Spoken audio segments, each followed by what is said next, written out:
శ్రీ సచ్చిదానంద సద్గురు సాయినాథ్ మహారాజ్ కి జై.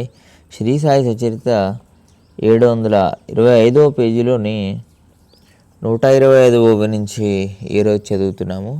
సాయి మహాత్ముని కళ్ళతో సందర్శించిన సోమదేవ స్వామికి పరమాహ్లాదం కలిగింది. అతని ఆత్మకు శాంతి లభించింది. ఇక్కడే ఉండిపోదునా అని అతనికి అనిపించింది. దర్శన మాత్రంతో వికల్పాల సంశయాలు మాయమయ్యాయి.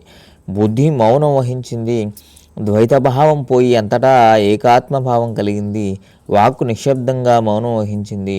కళ్ళు రెప్పలు వేయడం ఆగిపోయింది. లోపల బయట సర్వత్రా ఉన్న చైతన్యాన్ని గ్రహించి మనసు శాంతించింది.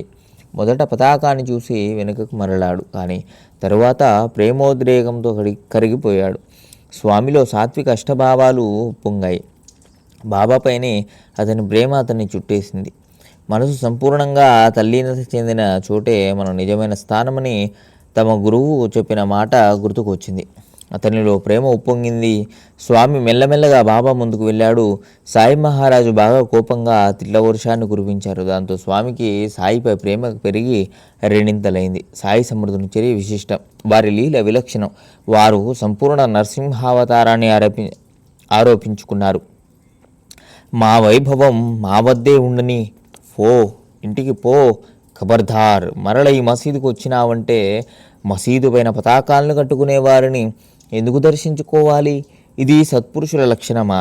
ఇక్కడ ఒక క్షణమైనా ఉండొద్దు అని అన్నారు. తర్వాత స్వామి సందేహంతో సభామండపంలోనికి ప్రవేశించాడు. బాబాను దూరం నుండి చూసిన స్వామి ఊరికే ఉండలేకపోయాడు. తాను అన్న మాటలు అక్షరం అక్షరం చెవులలో ప్రతిధ్వనించగా ఈ మహారాజు అంతర్జ్ఞాని అని అనుకుని స్వామి అక్కడికక్కడే లజ్జితుడయ్యాడు.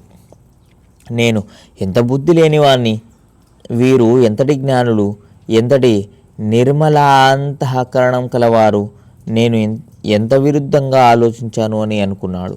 సాయిబాబా ఒకరిని దగ్గరకు తీసుకుంటూ మరొకరితో కరచాలన చేస్తూ ఇంకొందరికి ధైర్యం చెబుతూ కొందరిని ప్రేమగా అవలోకిస్తున్నారు.